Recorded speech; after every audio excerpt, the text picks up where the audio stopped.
Bonjour, chers internautes, bienvenue sur Bel Culture, la chaîne qui brise le roc. Nous allons briser le roc aujourd'hui autour d'une une tradition bimillénaire. Et nous savons très bien qu'il y a de cela 2000 ans que l'ange Gabriel fut envoyé vers une vierge de Nazareth appelée Marie, lui annonçant la naissance du fils et que le fils naquit. Et après la naissance de ce fils, la Bible nous rapporte que lorsque le fils est né, les bergers étaient sur la montagne pendant la nuit en train de paître leurs troupeaux. Et la bonne nouvelle leur a été annoncée.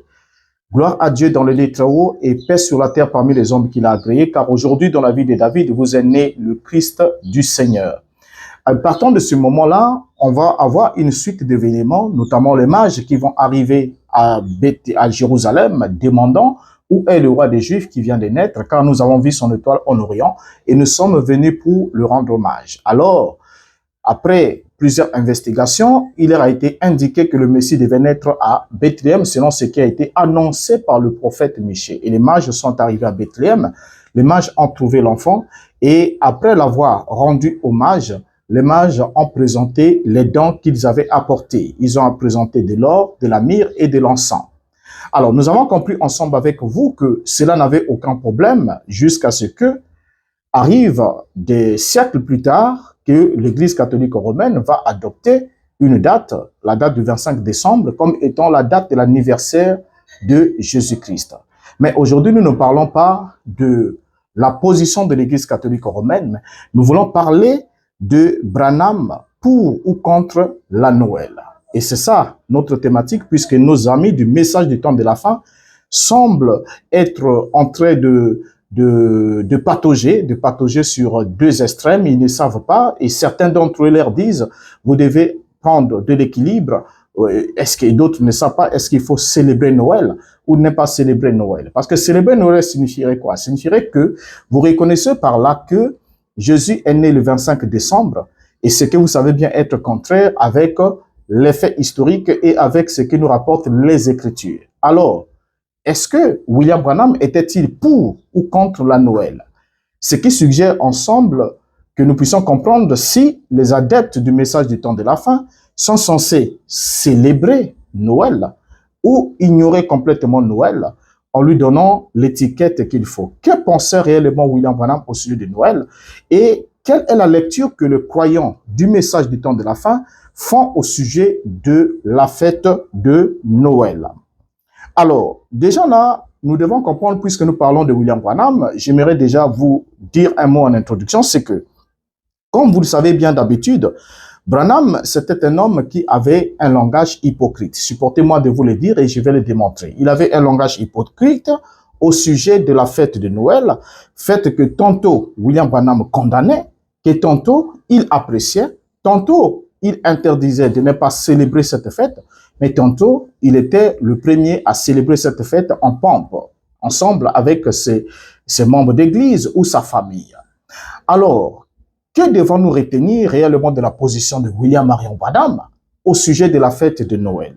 Mais avant qu'on puisse progresser, j'aimerais d'abord qu'on suive cet extrait ensemble avec vous et nous allons voir l'éclairage que va nous apporter le pasteur Lifoco, qui va s'exprimer, qui va nous dire quelque chose au sujet de sa lecture du message de Branham au sujet de la Noël.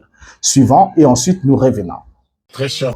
Bien, nous venons de suivre le pasteur Lifoco et je crois que vous avez compris ensemble avec moi que ce dernier se trouve dans un cul-de-sac. Donc, il est dans un impasse et ne sachant exactement pas par quel chemin passer, il a essayé un peu de tenter d'arrondir les angles à sa manière, puisque c'est le même esprit qu'avait William Branham que ces derniers ont hérité, de vouloir en quelque sorte justifier la position selon laquelle il a un sapin de Noël chez lui, il a des cadeaux qui lui ont été offerts, et ça, il a voulu se référer au message de William Branham pour dire, nous savons bien que la Noël, Jésus n'est pas né le 25 décembre, le solstice d'hiver, le mythe de Papa Noël, toutes ces choses-là, nous savons tout ça, mais Lifoco appelle ses amis à garder de l'équilibre.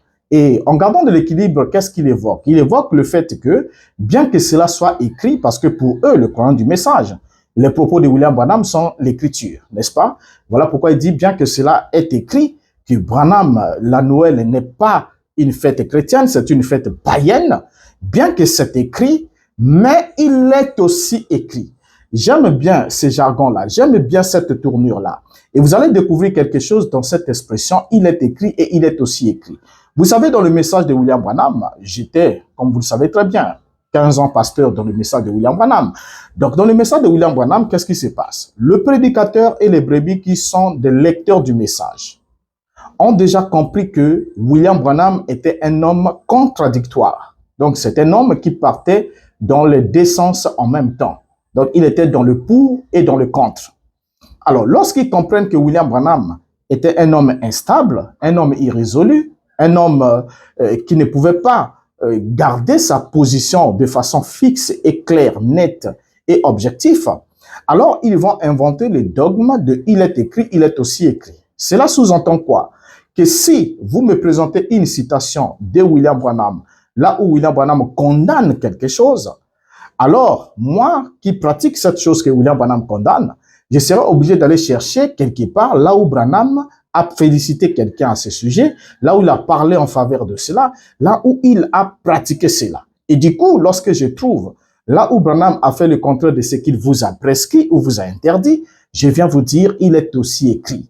Et alors, nous présentons, il est écrit et il est aussi écrit, et nous disons qu'il faut chercher le juste milieu, il faut chercher l'équilibre. Parce que Foucault s'est dit que, il a parlé aux extrémistes, n'est-ce pas? Il dit que les extrémistes, pour eux, ils ne croient pas qu'on puisse célébrer la Noël et tout le reste là. Ils ne croient pas à ça. Mais il faut qu'on les appelle à garder l'équilibre. L'équilibre sous-entend quoi? Sous-entend que on ne peut pas rejeter là où Branham est pour et on ne peut pas rejeter non plus là où Branham est contre. Donc, on doit prendre le pour et le contre, le mettre ensemble, ensuite chercher quel est le juste milieu de ça. Une opération qui est totalement impossible. Et vous savez, William Branham aimait toujours dire, soit l'oiseau est blanc, soit il est noir. Il ne peut pas être noir et blanc à la fois, sans être gris. S'il est gris, il est hypocrite. Parce que la couleur grise, c'est la couleur de l'hypocrisie. Soit vous êtes chaud, soit vous êtes froid. Quand vous êtes tiède, on vous vomit. C'est la position de Laodicée. Et vous savez pourquoi ça colle parfaitement avec William Branham? Parce que William Branham se proclame comme étant le messager du 7e âge de l'Église. Et vous allez comprendre aussi que le 7e âge de l'Église, prétendument, selon la théorie de William Branham, c'est l'âge qui avait un messager le plus blâmé de tous les messagers. Celui qui était aveugle, pauvre, misérable et nu, mais qui ne le savait pas. C'était pas l'âge, hein, parce que William Branham dit bien que l'esprit dans un âge ne s'adresse qu'à un seul homme. Il s'adresse au messager. Donc le Christ, par l'esprit, ne s'adresse qu'au messager. Il ne s'adresse pas à l'Église. Parce que certains vous diront non, la Bible ne dit pas, c'est l'âge de Laodicée qui est un âge aveugle. Non, c'est pas l'âge de Laodicée. C'était pas l'église de Laodicée qui était aveugle. Mais c'était l'ange de l'église de Laodicée, qui était pauvre, aveugle, misérable, nu, qui ne le savait pas. Et qui était aussi tiède. Parce que Yeshua lui dit, j'aurais aimé que tu sois chaud ou froid. Mais puisque tu es tiède, tu es ni chaud ni froid, c'est-à-dire que tu es tiède, je te vomirai de ma bouche. Voilà. Donc, la tiédeur, c'est une qualité que Dieu n'aime pas et c'est ça qu'on appelle l'hypocrisie. Donc, l'hypocrisie, c'est le fait que quelqu'un puisse se prononcer être contre une chose alors que dans la pratique, il fait exactement ce dont il se prononce être contre.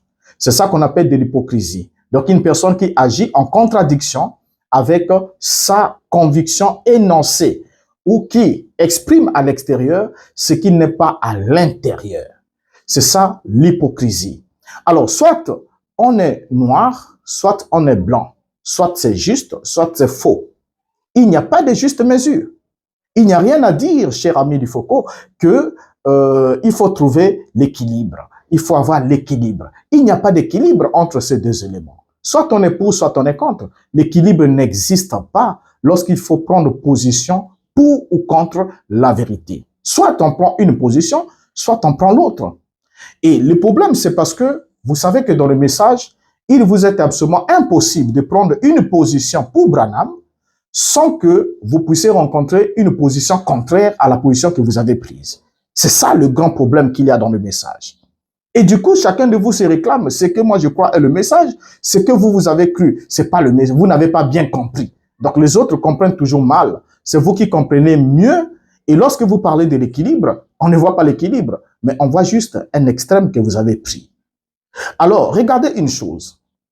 Lorsque notre cher pasteur Lufoko peut se déclarer, il dit que on est dans le principe de il est écrit, il est aussi écrit. J'aimerais qu'on souligne quand même quelque chose avant d'entrer dans le nœud de notre problème. Parce que c'est l'un des points qui permet aux prédicateurs de pouvoir glisser entre les mailles de ceux qui sont assez prudents, qui ont commencé à comprendre que le message de William Branham n'était pas correct, que c'était un message rempli de confusion et de contradictions. Alors, il les brandit le « il est écrit » et le « il est aussi écrit ». Or, « il est écrit »,« il est aussi écrit », c'est une formulation que l'on retrouve dans l'évangile de Matthieu. Lorsque, notamment, le diable est venu tenter notre Seigneur, la Bible nous dit, dans Matthieu chapitre 4, le verset 5 à 7. Lisons attention, vous allez voir qu'est-ce qui s'est passé et nous allons comprendre. Le diable le transporta dans la ville sainte, le plaça sur le haut du temple et lui dit, « Si tu es le Fils de Dieu, jette-toi en bas, car il est écrit, il donnera des ordres à ses anges à ton sujet et ils te porteront sur les mains de peur que ton pied ne heurte contre une pierre. » Jésus lui dit, « Il est aussi écrit, tu ne tenteras point le Seigneur ton Dieu. » Regardez bien dans ce passage, dans cette conversation que Jésus passe avec le diable lors de sa tentation. Vous allez constater que ils ne sont pas là à la première tentative. Dans la première tentation, le diable avait demandé à Jésus, « Si tu es le Fils de Dieu, commande que ces pierres se changent en pain. » Voulant profiter d'une faiblesse, puisque la Bible dit qu'il avait jeûné pendant 40 jours et qu'il eut faim. Alors c'est là que le diable lui propose d'utiliser la puissance et le pouvoir qu'il avait pour changer la pierre en pain. Et Jésus va répondre par l'écriture. Il va lui dire, il est écrit, l'homme ne vivra pas de pain seulement, mais de toute parole qui sort de la bouche de Dieu. Alors, le diable comprenant que Jésus a emmené le combat au niveau des Écritures, le diable va maintenant attaquer Jésus par l'Écriture.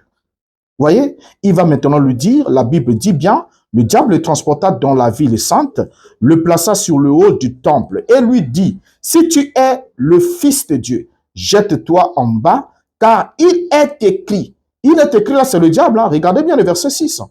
Il donnera, regardez maintenant ce que le diable cite, dont il est écrit. Il donnera des ordres à ses anges à ton sujet, et ils te porteront sur les mains, de peur que ton pied ne heurte contre une pierre. Or, ce que le diable cite ici, le diable cite « il est écrit ». Donc, il est écrit, le premier « il est écrit », c'est le diable qui le cite. Maintenant, le « il est aussi écrit », c'est le Christ qui le cite. Regardez bien. Alors, pourquoi est-ce que le Christ prend « il est aussi écrit » pour contrer « il est écrit » cité par le diable? Parce que le « il est écrit » cité par le diable ici, c'est une déformation d'un passage biblique. Donc, le diable cite l'écriture, mais pas dans son intégralité. Il cite bien le commencement et il enlève quelque chose au milieu et il cite la fin de l'écriture. Quelle est l'écriture de référence du diable? C'est le psaume 91, le verset 11 à 12. Regardez ce que disait le psaume. « Car il ordonnera à ses anges de te garder dans toutes tes voies et ils te porteront sur les mains de peur que ton pied ne heurte contre une pierre. » Or, quand vous regardez bien le psaume 91, le verset 11 à 12, vous vous rendez très vite compte que le diable a retranché « garder dans toutes tes voies ». C'est cette partie-là que le diable retranche. Or, lorsque le diable flanque ça à Christ, il flanque l'écriture, mais une écriture biaisée, une écriture déformée. Et aussitôt, Yeshua répond par « il est aussi écrit ». Il est aussi écrit.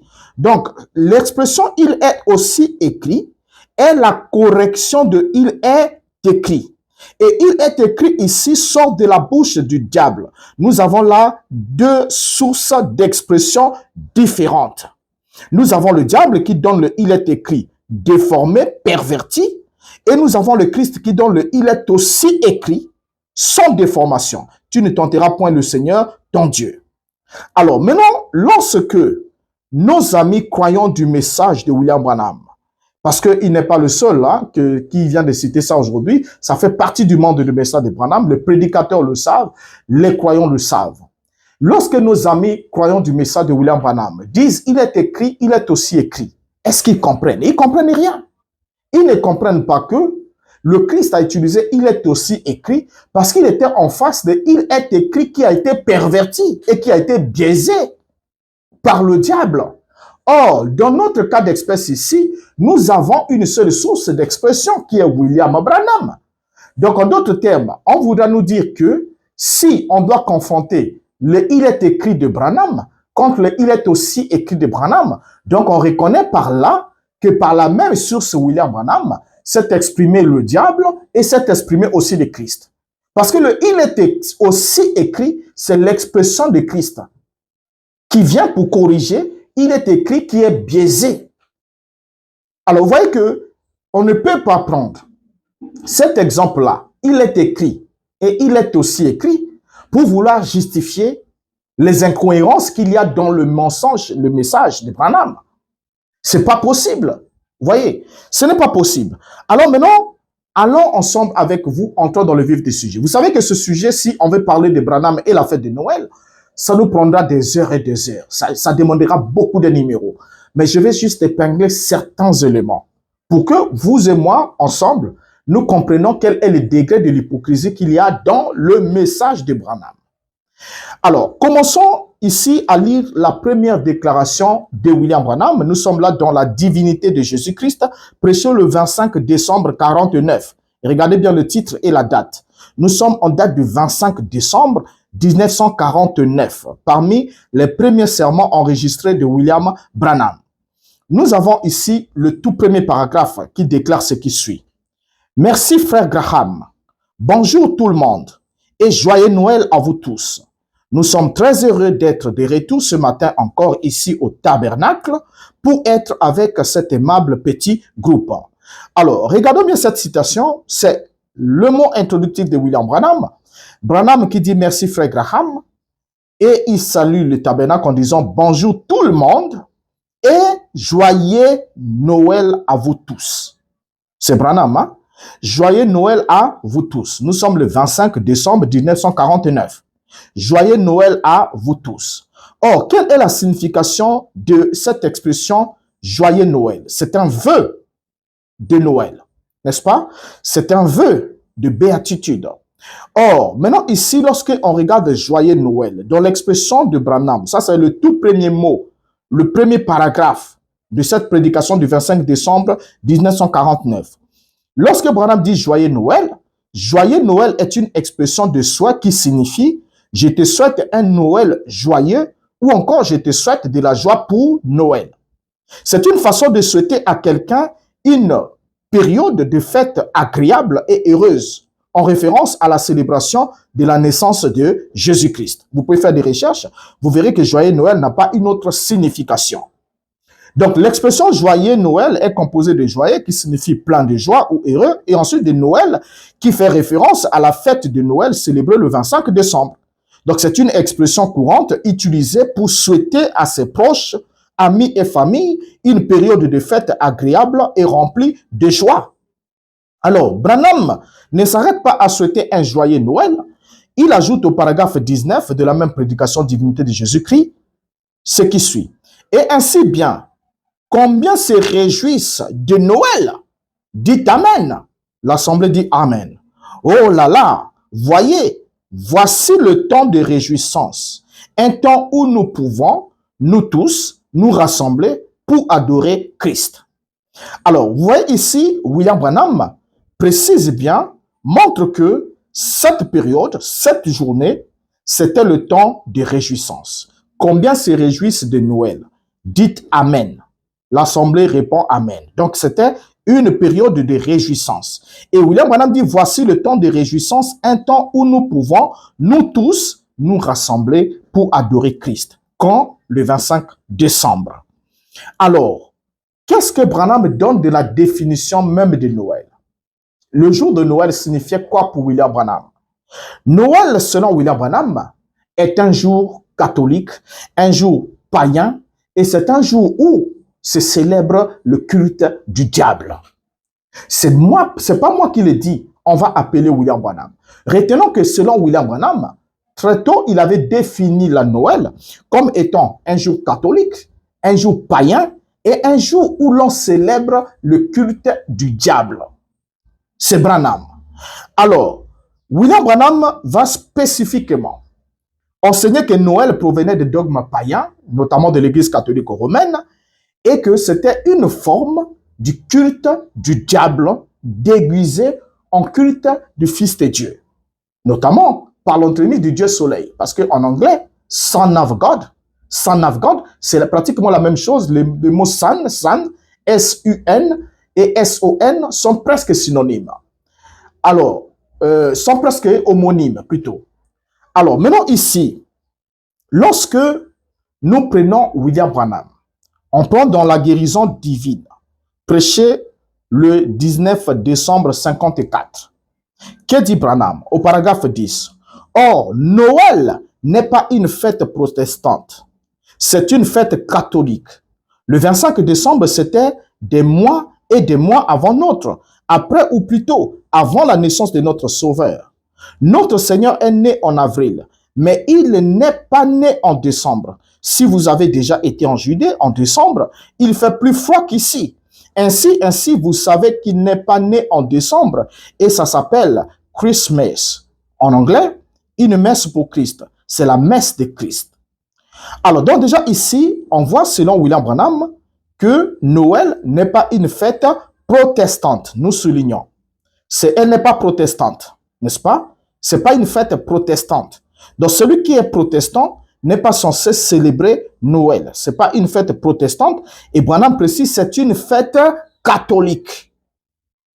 Et il précise que notre Sauveur, il dit, notre Sauveur est né en avril. Il n'est pas né en décembre. C'est Branham qui le dit. Là, nous sommes en 1954. Alors, ainsi dit, pour William Branham, puisque Noël n'est pas une fête protestante, mais c'est une fête catholique, et que c'est une fête qui repose sur un mensonge, en d'autres termes, Christ n'est pas né le 25 décembre, alors William Branham va nous donner sa position sur la célébration de cette fête. Notons ensemble avec vous que William Branham se prononce comme étant un protestant.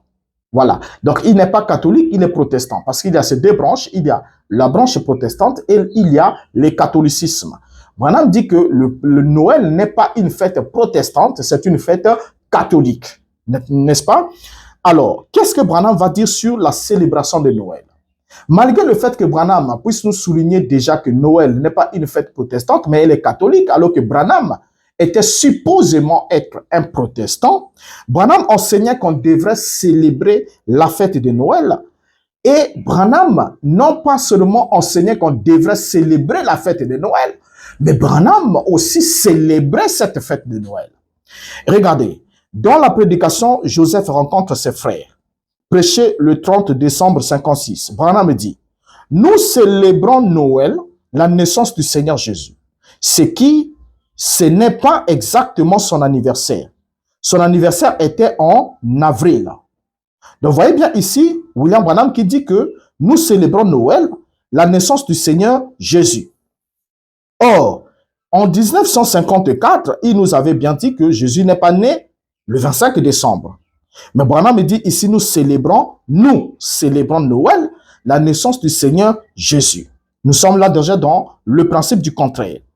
Et ensuite, il ajoute dans la prédication, « Messieurs, nous voudrions voir Jésus », prêché le 11 décembre 57. Si nous remercions, si nous commencions à le suivre un peu, nous en saurions plus sur le type de personne que nous recherchons. Eh bien, nous connaissons sa naissance, puisque nous allons célébrer cela bientôt. Le Seigneur voulant, au temps de Noël, comment il est né dans une crèche et ainsi de suite. Mais ensuite, nous découvrons que ce n'était pas exactement l'histoire de Noël. Plusieurs fois, si vous lisez la Bible, nous découvrons que cette histoire de Noël parle de Marie à la crèche et d'un petit bébé. C'est de la fiction. Alors donc là, nous sommes le 11 décembre 57.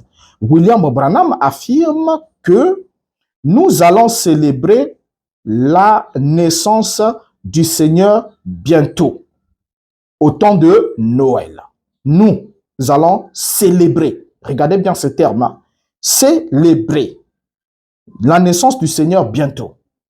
Alors, dans la prédication, le christianisme contre l'idolâtrie, prêché le 17 décembre 61, que va dire alors William Branham? Le paragraphe 172, il dit, « Et ici l'autre jour, ma femme me racontait que quelqu'un disait, je ne sais quoi acheter pour papa. Il disait, mon frère va lui acheter une mesure de whisky. Et l'autre disait qu'il allait lui acheter du champagne. Et l'un d'eux dit, eh bien, je vais lui acheter un jeu de cartes. La célébration de Noël est païenne. C'est le culte des démons, c'est juste. Voilà, ici, c'est la traduction de Shekinah. Dans la traduction de la voix de Dieu, il est dit, c'est le culte du diable. Voilà. Donc, ici, on voit ici William Branham qui affirme que la célébration de Noël est comment? Païenne. C'est le culte des démons. Il dit c'est juste. Alors, Branham qui, déjà un peu plus haut, nous a dit qu'il célébrait Noël. Il célébrait la naissance de Jésus. Et le voici en 1961, le 17 décembre 61, regardez bien la date, 17 décembre 61, Branham affirme que la célébration de Noël est païenne, c'est le culte des démons, c'est juste. Alors, William Branham qui a affirmé que la célébration de Noël est païenne et que c'était le culte des démons, va ensuite nous surprendre le 24 décembre 61, donc juste quelques jours après, donc le 17 décembre 61, il nous dit que la célébration de Noël est un culte des démons, est païenne et c'est le culte des démons. Et le voici le 24 décembre 61 qui affirme ce qui suit dans « Messieurs, nous voudrions voir Jésus ». Mais voici ce qu'il en est. Ils ont pris le caractère sacré de Noël pour en faire non pas un Noël, mais un jour d'adoration, mais une célébration. Voilà. Vous entendez les gens dire, nous allons fêter Noël. C'est faux. Nous ne devions jamais fêter Noël. Noël est un jour d'adoration, pas une fête. Voilà ce que dit William Branham au prédicateur du message du temps de la fin, ce que dit William Branham au pasteur Lee Faucon, ce que dit William Branham à tous ceux qui ont célébré Noël aujourd'hui, bien que confessant être des croyants, n'étant pas des catholiques. Donc Branham affirme ici que quand quelqu'un dit « nous allons fêter Noël », Branham dit « c'est faux ». Nous ne devions jamais fêter Noël. Noël est un jour d'adoration, pas une fête.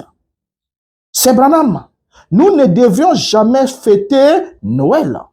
Et je ne sais pas si nos amis, croyants du message, lisent ces citations de Branham. Et c'est devant ce genre d'évidence déclaré par William Branham, qui, bien que vous le compreniez bien, déjà nous emmène dans une chose sans contraire en même temps.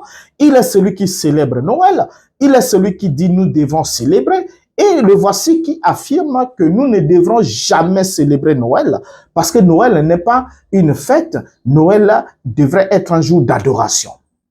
Et comme ça devait être un jour d'adoration, ça ne devait pas être un jour festif.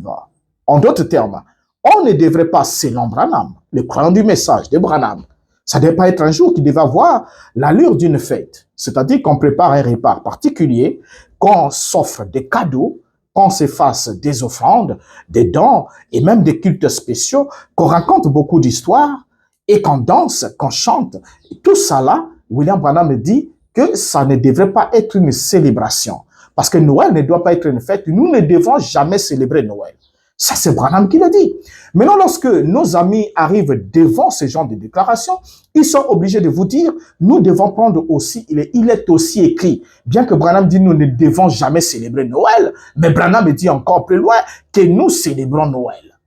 Alors, donc, du coup, lorsque vous dites que vous êtes croyant du message, moi, je me pose une question. Quel est le message que Branham vous a laissé lorsque dans chacune de ces déclarations, il a toujours été contradictoire? C'est comme quelqu'un qui vous dit, nous allons quelque part, mais qui, en même temps, fait un pas en avant et un pas en arrière. Cette personne-là ne va jamais se mettre en mouvement. Parce que lorsque deux forces de direction contraire ont la même intensité, le mouvement est nul. Vous voyez, il n'y a pas de mouvement. Donc, ce qui sous-entend que on ne va nulle part. Parce que vous ne pouvez pas prendre un sens et laisser l'autre sens.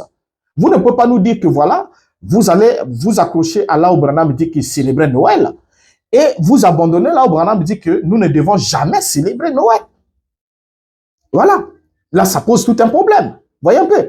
Donc, déjà là, lorsque j'évolue, parce qu'il y a tellement, comme je l'ai dit, qu'il y a tellement de choses, je n'aimerais pas prendre trop de votre temps, déjà, puisque ça, c'est déjà un sujet qui assomme, qui est choquant, n'est-ce pas? C'est une vérité qui est choquante de découvrir que vous avez célébré Noël avec la bénédiction de votre pasteur, du message, et avec même des cultes spéciaux. Et tout ce que vous avez fait, on vous a lu une citation de Branham, mais vous vous retrouvez maintenant là que c'est votre propre Branham hein, qui vous dit que nous ne devons jamais fêter Noël. Vous savez, quand on était dans le message, j'aimais une citation de William Branham, où Branham disait que lorsque vous écoutez la parole, Dieu ne vous jugera pas pour ce que vous pouvez croire, mais Dieu vous jugera pour ce que vous refusez de croire.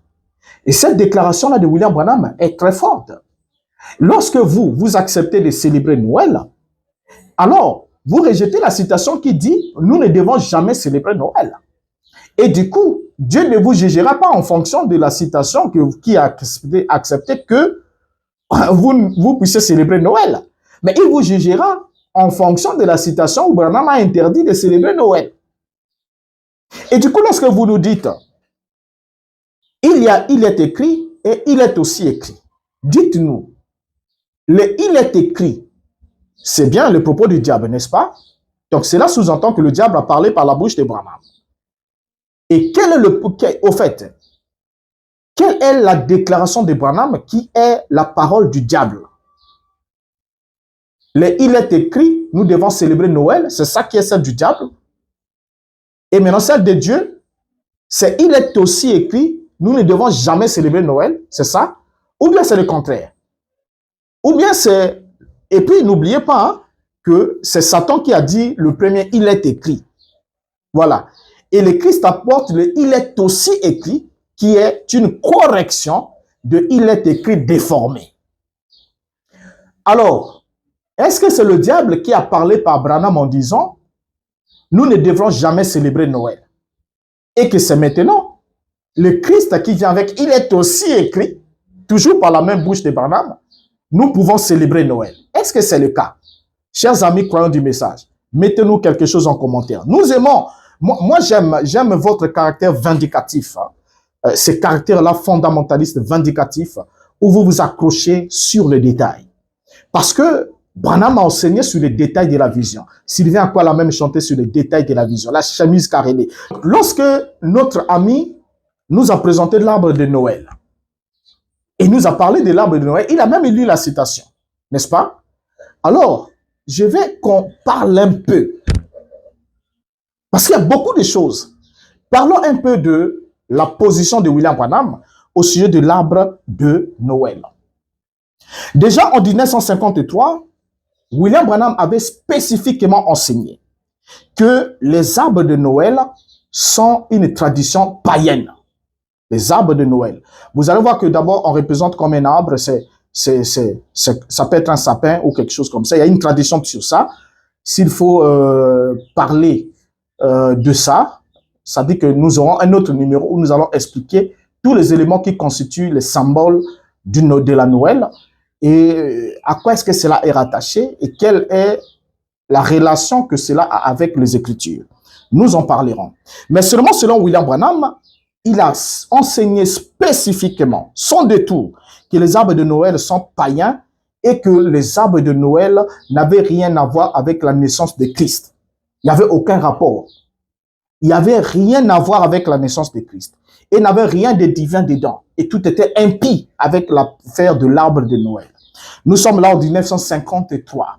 Dans la prédication, la cruauté du péché et la peine que cela a coûté pour délivrer nos vies du péché. Prêché le 3 avril 53, paragraphe 82. Lisons Branham. Je n'arrive pas à comprendre quel rapport il y a entre un lapin et la résurrection. Voyez-vous? Certainement pas. Ou quel rapport il y a entre un arbre de Noël et la naissance de Christ? C'est païen, mes amis. Nous sommes sortis du chemin quelque part. C'est juste. Mais maintenant, un homme ou une femme réellement née de nouveau comprend parce que la vie est en vous. Elle vous dit que c'est faux. Est-ce juste? L'Assemblée dit Amen. Bien, chers amis croyants du message, c'est Branham, hein? Il dit qu'il n'arrive pas à comprendre quel rapport il y a entre le lapin et la résurrection. Parce que les gens mangeaient les lapins pendant la Pâque. Il dit qu'il ne comprend pas quel rapport y a-t-il entre le lapin et la résurrection. Et il ajoute, ou quel rapport y a-t-il entre un arbre de Noël et la naissance de Christ? Il y a quel rapport? S'il vous plaît. Chers amis, vous qui avez célébré l'anniversaire de Jésus aujourd'hui, il y a quel rapport avec cet arbre-là, ce sapin que vous nous avez montré derrière votre dos? Et Branham dit, c'est païen, mes amis. Donc, acceptez ça que c'est païen. Il dit, nous sommes sortis du chemin quelque part. Oui, vous allez dire, Branham lui-même, il a fait aussi. Oui, mais Branham dit, nous sommes sortis du chemin quelque part. Nous, y compris lui, Branham. Donc, Branham aussi est sorti du chemin. Donc, celui qui met des arbres de sapin de Noël dans sa maison, le 25 décembre, est sorti du chemin. Voyez, Branham dit c'est juste. Et il ajoute, mais maintenant, un homme ou une femme réellement né de nouveau comprend. Parce que la vie est en vous. Elle vous dit que c'est faux. Et c'est juste. L'Assemblée dit Amen. Donc, chers croyants du message, si vous êtes réellement une femme ou réellement un homme né de nouveau, vous comprenez que c'est faux d'associer un arbre de Noël à la naissance de Christ. C'est Branham, c'est pas moi. Si vous voulez discuter, discutez avec lui. Ou bien si vous commencez déjà à discuter ou à bouder là, c'est que vous n'êtes pas réellement né de nouveau. C'est Branham. Branham dit que si vous êtes réellement né de nouveau, vous allez comprendre. Comprendre quoi? Comprendre que c'est faux d'associer l'arbre de Noël à la naissance de Christ. Alors là, nous sommes en 1953. Mais que va dire Branham 7 ans plus tard? 7 ans plus tard, soit en 1960, Branham va alors nous faire savoir qu'il avait un sapin de Noël chez lui, avec des cadeaux dessus. Alors que il nous a dit qu'un homme réellement né de nouveau, c'est que c'est faux. On ne peut pas associer l'arbre de Noël avec la naissance de Christ. N'est-ce pas? Et Branham me dit que c'est faux. On l'a lu ensemble avec vous. Mais 7 ans plus tard, on va se poser une question. Si Branham nous avait dit qu'un homme qui n'a pas le Saint-Esprit peut mettre, au fait, ne met pas le sapin de Noël, et lorsqu'il reçoit le Saint-Esprit, il met maintenant l'arbre de Noël dans sa maison, on aurait compris que entre 53 et 57, Branham s'était converti. Il était maintenant né de nouveau. Il a fait alors ce qui doit suivre la vie ou la nature, le témoignage de ceux qui sont nés de nouveau. Mais ici, ce n'est pas le cas. Dans la prédication, le cadeau enveloppé de Dieu, prêché le 25 décembre 1960, paragraphe 6. Qu'est-ce que Branham dit? Et puis, je peux profiter de ce moment pour exprimer à chacun de vous combien je vous suis reconnaissant pour vos cartes de Noël, vos cadeaux et tout ce que nous avons reçu chez nous. C'est vraiment du fond du cœur que je vous remercie. Cela nous a vraiment fait du bien ce matin. Quand j'ai un petit garçon qui est encore assez jeune pour vouloir un sapin de Noël et nous en avons un à la maison.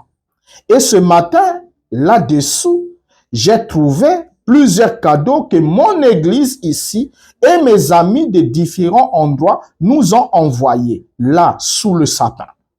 Il me manque les mots pour vous exprimer combien j'apprécie chacun d'entre eux. Que le Seigneur du ciel vous bénisse abondamment. C'est là ma prière et maintenant. Bien, c'est déjà. Voilà, c'est que c'est le message de Branham. C'est ça. Donc, en 1953, c'était païen. C'était une évidence même que quelqu'un n'est pas réellement né de nouveau. D'avoir le sapin de Noël chez lui dans sa maison et de l'associer à la naissance de Christ. Mais voilà, ici, William Branham nous affirme 7 ans plus tard qu'il avait un sapin de Noël dans sa maison avec des cadeaux qu'il a reçus venant de son église, de ses amis, qui sont placés au-dessous de cet arbre de Noël. Alors, donc déjà là, on se rend compte d'une chose.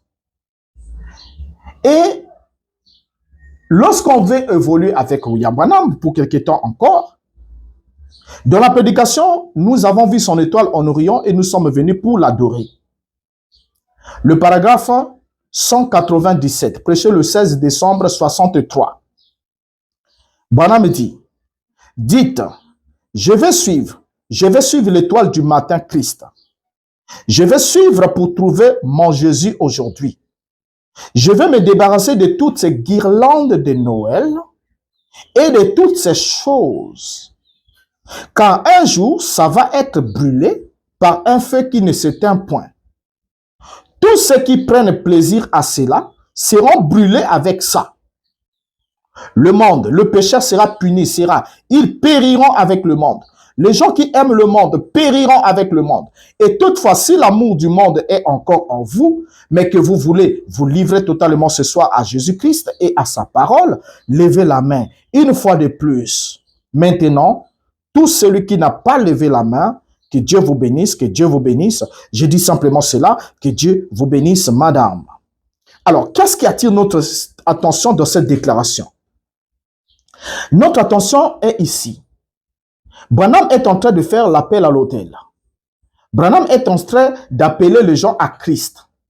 Et quand il les appelle, il leur dit, dites, je vais suivre l'étoile du matin Christ.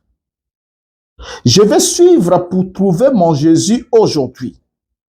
Je vais me débarrasser de toutes ces guirlandes de Noël et de toutes ces choses. Car un jour, ça va être brûlé par un feu qui ne s'éteint point. Tous ceux qui prennent plaisir à cela seront brûlés avec ça. Donc ça, c'est Branham. Donc Branham qui vous dit que vous devez vous débarrasser des guirlandes de Noël. Là, nous sommes en 63. Vous devez vous débarrasser des guirlandes de Noël et de toutes ces choses. Et Branham affirme que ce sont les choses du monde. Et il ajoute que ces choses-là, donc les guirlandes de Noël et toutes ces choses, seront un jour brûlées dans un feu qui ne s'éteint point. C'est Branham. Et Branham ajoute, tous ceux qui prennent plaisir à cela seront brûlés avec ça. Donc, selon Branham, vous croyant du message de William Branham, qui prenait plaisir aux guirlandes de Noël, non seulement, et toutes ces autres choses, non seulement ces autres, tout cela sera brûlé dans un feu qui ne s'éteint point, si Branham a dit la vérité, hein, mais aussi vous qui aimez, qui prenez plaisir à ces guirlandes de Noël, vous serez brûlés ensemble avec ces guirlandes de Noël. Voilà ce que affirme William Branham. Voilà. Et qu'est-ce qu'il va nous ajouter encore par la suite? Non seulement, Branham vient ici d'affirmer que avoir une guirlande de Noël, c'est votre sort, hein, montre que vous ne suivez pas Christ. Vous devez vous débarrasser de ça pour suivre l'étoile qui doit vous emmener vers Christ aujourd'hui. Donc ça veut dire que Christ aujourd'hui est dans l'autre extrême par rapport aux guirlandes de Noël.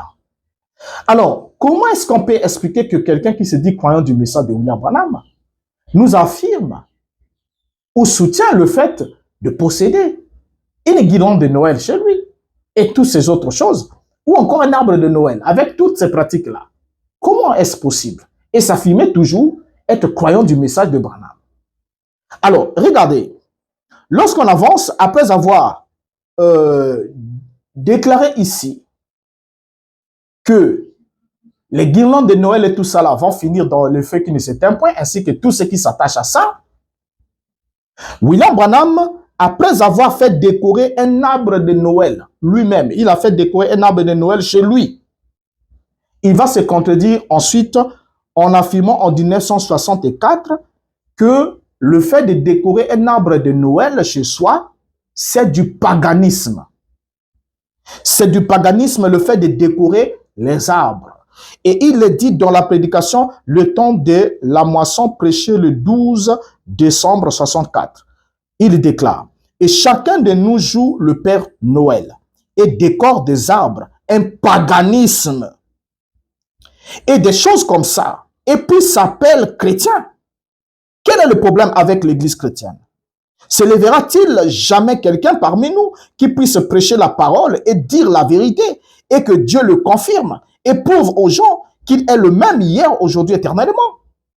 Nous n'avons pas besoin d'un séminaire, nous n'avons pas besoin d'un théologien, nous avons besoin d'un prophète. C'est vrai, Dieu l'a promis. Alors, vous voyez ici, pour William Branham, le fait que chacun de nous joue le Père Noël. Comment jouer le Père Noël? Et Branham dit, et décore des arbres, un paganisme, et des choses comme ça, et puis s'appelle chrétien. Et puis s'appelle chrétien, il se demande. Donc, comment vous pouvez être un Père Noël? Vous êtes Père Noël, c'est-à-dire celui qui pourra les jouer pour sa maison, parce que le Père Noël est celui qui apporte les jouets, et vous avez décoré l'arbre de Noël chez vous, vous avez mis tous les jouets et tous ces décors. Pour Branham, il dit que c'est du paganisme. Branham dit que c'est du paganisme. Et il dit, et vous faites ces choses, ensuite, vous vous appelez chrétien. C'est pas possible. Alors, non seulement, Branham semble quelquefois être pour et être contre. J'espère que vous avez bien compris depuis que nous avons commencé là. Il est le premier qui condamne une chose. Pendant ce temps, il est celui qui fait exactement ce qu'il condamne. Voyez, il fait exactement ce qu'il condamne. Donc, il s'affirme être contre, alors qu'il agit en faveur de ce dont il s'affirme prétendument être contre. Alors, lorsque Branham parle aussi, parce qu'on a aussi entendu parler des cadeaux, parce que pendant la Noël, on s'envoie des cadeaux. Et cette tradition est née du fait que, bien, ça, il y a une autre signification hein, pour ceux qui ont inventé ça, parce que c'est progressivement que cette fête a pris toute l'allure qu'elle a jusqu'à ce qu'elle devienne ce qu'elle est aujourd'hui. Mais il y a une autre signification à ça. Mais le point de référence ou de couverture, c'est que les mages ont apporté les dons au Fils, au Christ qui était né. Ils ont apporté les dons. Donc en fait, selon la signification des mages, si on devait s'en tenir à la commémoration de la naissance de Christ, c'est Christ qui reçoit les cadeaux. C'est lui qui reçoit les cadeaux, parce que c'est lui qui venait de naître. C'est son anniversaire à lui, c'est lui qui vient de naître. Mais ça ne s'est pas arrêté là. Le diable en a fait une affaire commerciale et avec un objectif bien précis. Vous savez, lorsque les hommes s'échangent des cadeaux, c'est lorsqu'ils viennent de tuer le prophète. Et je crois, il y a un passage, hein, vous savez bien, chers amis, il y a un passage dans l'Apocalypse qui dit que lorsqu'on a tué les besoins, les habitants de la terre se sont envoyés des présents. Donc, ils sont envoyés des présents juste parce qu'ils ont tué les porteurs de la parole. C'est quand on échange, au fait, quand on tue les prophètes, les porteurs de la parole, qu'on commence à s'envoyer des cadeaux. Ouais. Or, quand Christ est né, les hommes ne se sont pas envoyés des cadeaux. Les cadeaux ont fait un seul sens, c'est-à-dire les mages ont apporté les dons à Christ.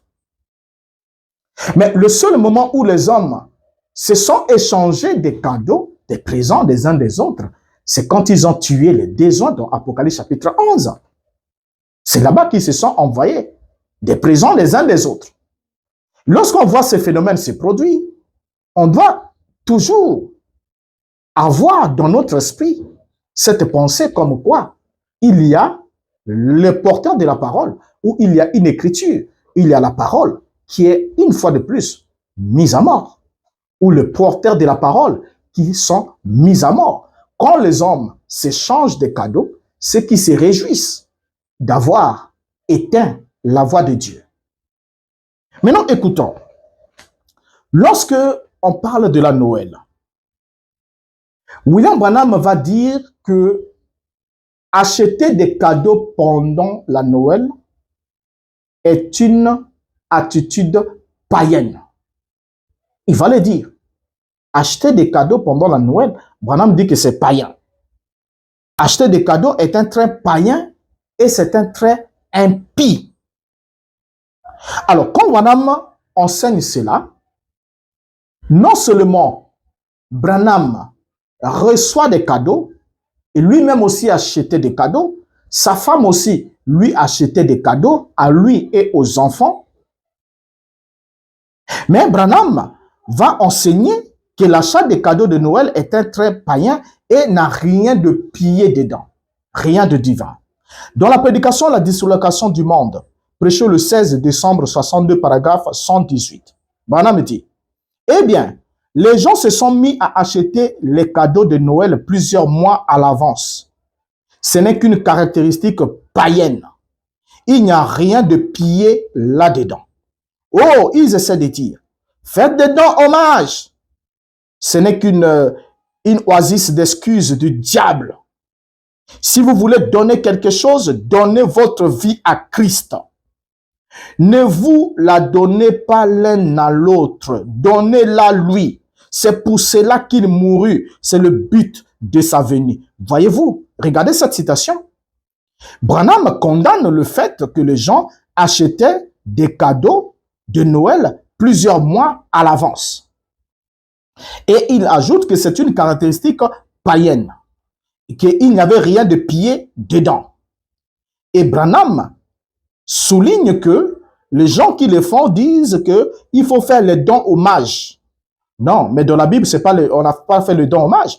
Ce sont les mages qui ont fait le don à Christ. Maintenant, Branham ajoute que c'est une oasis d'excuses du diable.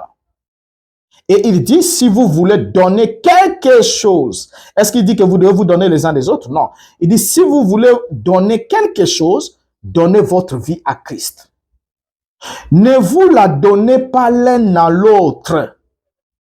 Donnez-la lui. C'est pour cela qu'il mourut. Alors donc, Branham condamne le fait d'acheter des cadeaux pendant la Noël. Là, nous étions en 62. Voyez? Mais malheureusement, William Branham va ajouter que l'échange même des cadeaux est aussi païen. Dans la première déclaration, acheter d'abord des cadeaux, c'est païen. Branham condamne ça, n'est-ce pas? Et Branham va ajouter que c'est changer des cadeaux, c'est-à-dire vous me donnez, moi aussi je vous donne. Branham dit c'est changer des cadeaux, c'est du paganisme.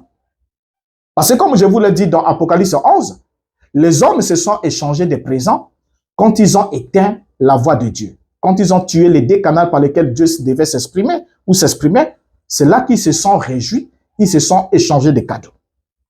Et qu'est-ce que Branham va nous dire?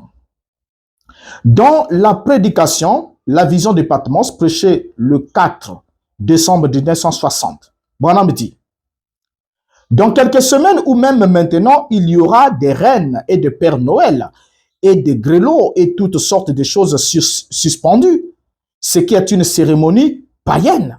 C'est un article de l'Église catholique. Des gens qui payent des prix très intéressants et échangent des cadeaux et des choses comme ça. Païen. Noël est un jour de culte. Et soit dit en passant, le Christ n'est pas né le 25 décembre non plus. Il ne pouvait pas l'être.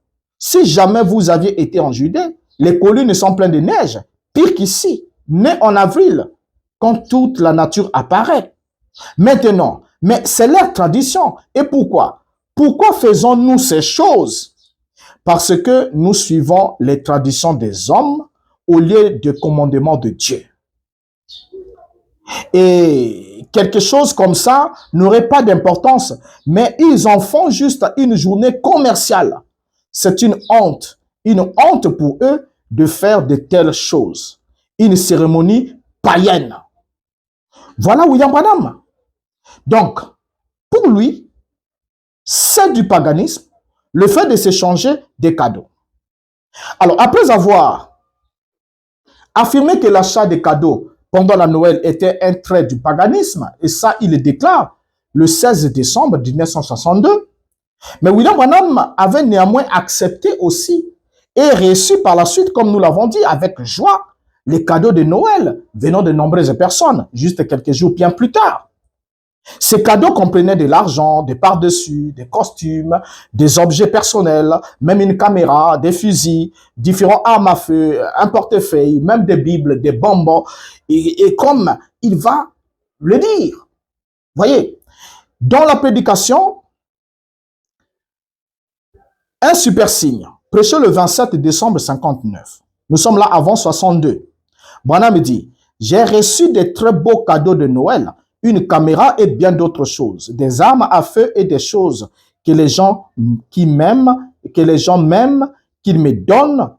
Comment j'apprécie ça. Branham a reçu des cadeaux en 1959. Et en 1962, dans la prédication présumée, prêchée le 17 janvier 62, Branham dit, eh bien, je pensais que je viendrais juste un peu plus tard, plus tôt, et je voulais aller au Mexique et me chercher une valise dont j'avais vraiment besoin. Ça, quelqu'un me donne l'argent à Noël pour l'obtenir. Et je pourrais l'obtenir pour environ la moitié du prix auquel je l'obtiens ici, et environ 2 fois mieux de l'autre côté de la frontière. J'ai pensé, eh bien, je vais faire le tour du Texas, alors je vais m'accorder environ 3 jours supplémentaires pour pouvoir faire du shopping et en acheter un bon. Alors, reposez-vous un peu sur la route. Et j'allais commencer un jeudi. Et dans la prédication, par la suite, il va dire dans la prédication absolue, prêchée le 30 décembre 1962. Lisons-le progressivement. Il dit, maintenant, avant d'aborder la parole, je vais dire ceci aussi, que je remercie certainement cette église, ses membres, pour ce bel ensemble de vêtements que vous m'avez achetés. Merci beaucoup, c'est tellement pour moi, et toutes vos cartes et tout pendant les saisons de Noël et les cadeaux que vous avez envoyés à la famille. Et oh, moi, ils étaient innombrables pour moi. Et des petites tâches qui ne peuvent pas toucher la tâche de mon cœur, rien ne pourrait faire ça comme ça, savoir que ça vient de toi. Et donc, certains d'entre eux m'ont envoyé certains de leurs cadeaux de Noël en argent. Et certains d'entre eux ont envoyé, un frère m'a envoyé un portefeuille. Et il avait fait avec mon nom dessus. Une petite épingle à travers laquelle vous regardez. Il contient la prière du Seigneur. Et oh, les choses comme ça, c'est juste, nous les chérissons. Ma femme et moi, ainsi que les enfants, voulons vous dire merci beaucoup. C'est si peu, mais je dirais ceci, c'est le plus grand mot que je pense que quelqu'un puisse dire, que Dieu vous bénisse, il n'y a rien de plus grand.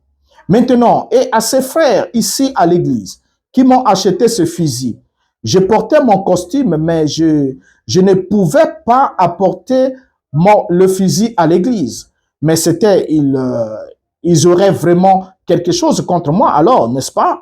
Ainsi, je vous remercie certainement, mes frères, et j'allais lire leurs noms sur un petit, mais l'un des frères était là hier et il a dit, oh, ne me remerciez pas, frère Branham, cela en retirerait tout le plaisir. Voilà. Alors, j'ai pensé que peut-être que les autres pourraient penser la même chose, mais j'ai ton nom, ils l'ont tapé, je m'en souviendrai toujours, et que le Seigneur vous bénisse grandement. Et vous savez, c'est à quoi je me détends, et c'est d'aller dans ces salons et de m'asseoir là et de vivre partout. Quand je suis tellement énervé, je ne peux pas aller plus loin, alors pensez à un voyage de chasse que j'ai fait quelque part ou quelque part je suis allé prêcher. J'apprécie cela, que Dieu vous bénisse. Alors, on voit ici que William Branham recevait bien les cadeaux de Noël. Et même dans la prédication, regardez loin de Jésus, prêché le 29 décembre 63, Branham dit, je tiens donc à remercier chacun de vous pour les belles choses que vous avez faites pour nous pendant Noël. Et vous les femmes qui êtes montées là-bas et qui avez mis de la nourriture dans la maison et des choses pour nous, hein, que nous sommes arrivés, et quand nous sommes arrivés là, il y avait des choses étaient déjà cuites et étaient prêtes à manger. Je vous en remercie. Que Dieu vous bénisse à jamais.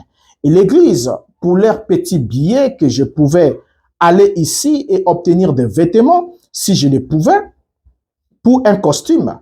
Ils me donnent un costume chaque année.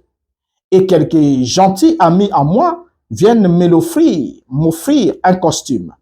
Ainsi, je pense que si tout va bien, j'ai besoin d'autres choses comme des chemises et des maillots de corps et tout. J'aimerais prendre l'argent là-dedans si tout va bien pour l'Église. J'ai besoin de ça, mieux que moi, pire que les costumes, juste à ce moment-là.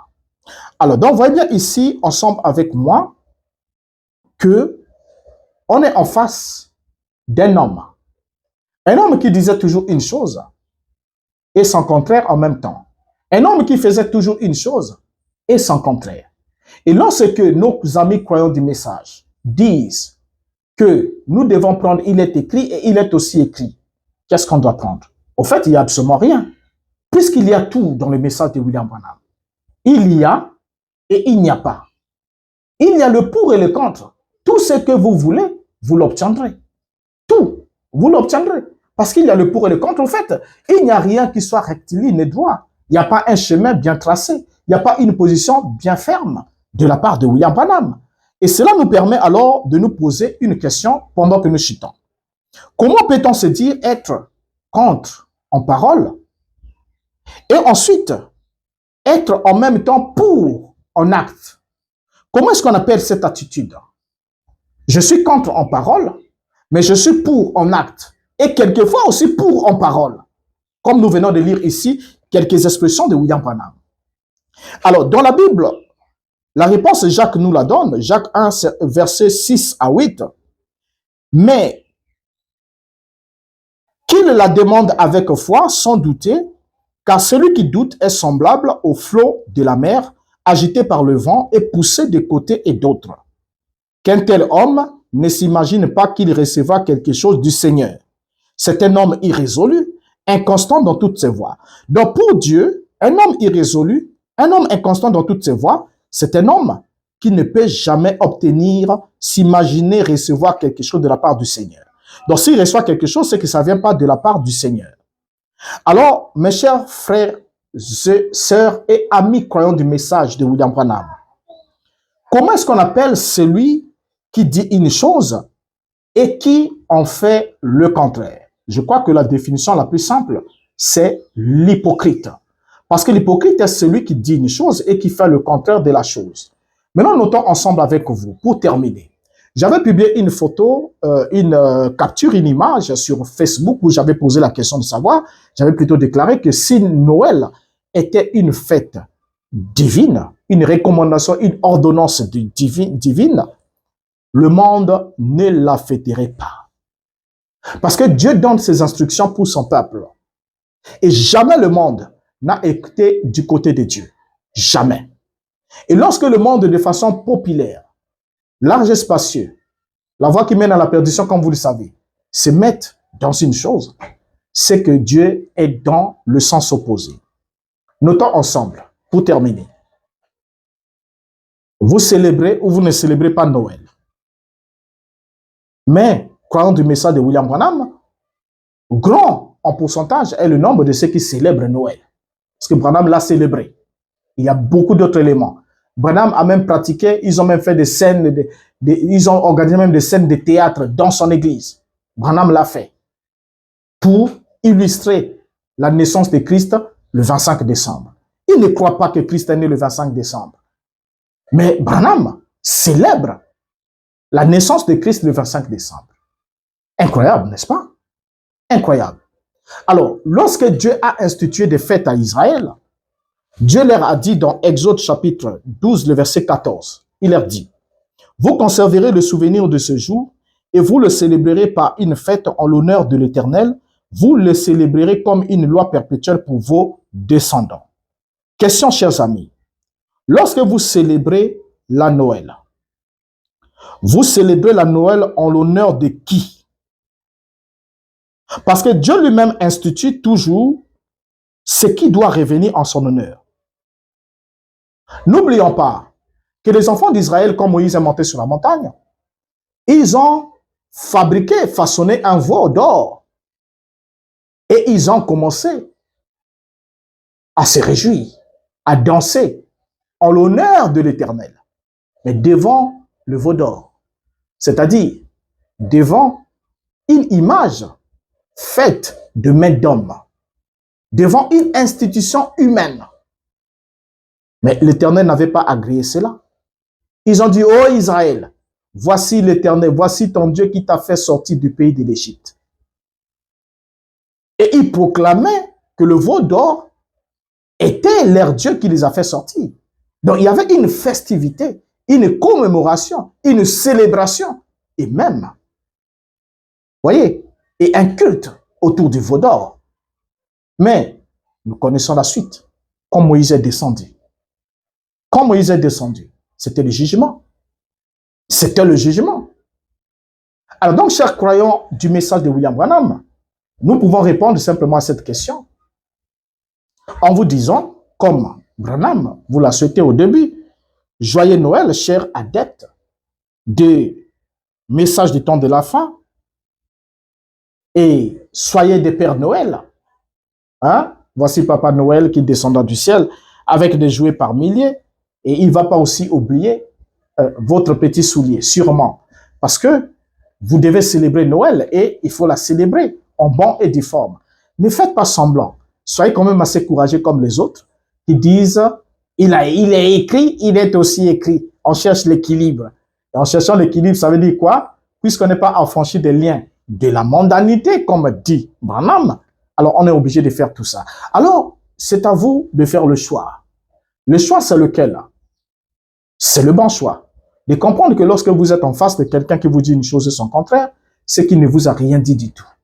Et du coup, il n'y a pas un message. Donc, Branham ne s'est pas prononcé pour la question du Noël. Il est contre, il est pour. Il interdit, il pratique. Voilà ce qu'on avait à apporter sur cette question afin d'aider quelqu'un, puisqu'il y a beaucoup aussi qui se sont posé des questions. Est-ce que par rapport au message, devant-nous célébrer Noël, ça fait des débats à certains niveaux, et d'autres aussi, jouant avec beaucoup d'hypocrisie, ont été obligés de prendre le principe de demi-mesure. Nous savons que c'est païen, nous savons que c'est ceci, mais, qui met le mais? Allez en Éden. Le serpent dit à la femme, Dieu sait que au fait, vous ne mourrez point. Mais Dieu sait que le jour que vous mangerez, vos yeux s'ouvriront. Mais Dieu sait que le jour que vous mangerez, vos yeux s'ouvriront. Cette parole-là qui vient contredire ce qui est écrit. La contradiction de ce qui est écrit. La remise en cause de ce qui est écrit. Quand je parle de ce qui est écrit, je ne parle pas des citations de Branham. Je parle de la parole de Dieu, de la Bible. Tout ce que Dieu n'a pas institué, qui est institué par les hommes, n'a pas de devoir d'obligation pour les enfants de Dieu. Ils peuvent, comme ils ne peuvent pas. Voilà. C'est comme une fête nationale. On peut la célébrer comme on ne peut pas la célébrer. Ce n'est pas une obligation divine. Voilà ce qu'il en est. Ce n'est pas une obligation divine. Qu'on parle de la fête des enfants, d'une journée internationale du commerce, où les commerçants font les gros chiffres d'affaires et les parents sont obligés d'acheter. C'est une journée commerciale. Mais attacher cela à Christ et faire même des cultes et illustrer, parler même des mages qui sont venus à Jérusalem au jour du 25 décembre, c'est une façon de dire que vous croyez que Jésus est né le 25 décembre. Ne vous cachez plus. Vous le croyez. Et si vous le croyez, vous êtes alors des catholiques et non des protestants. Parce qu'ailleurs, Branham dit nous avons besoin de véritables protestants qui doivent bouter ces mythes hors de leur passage. Je vous dis merci pour le temps que vous avez consacré à suivre et vous dis au revoir à la prochaine.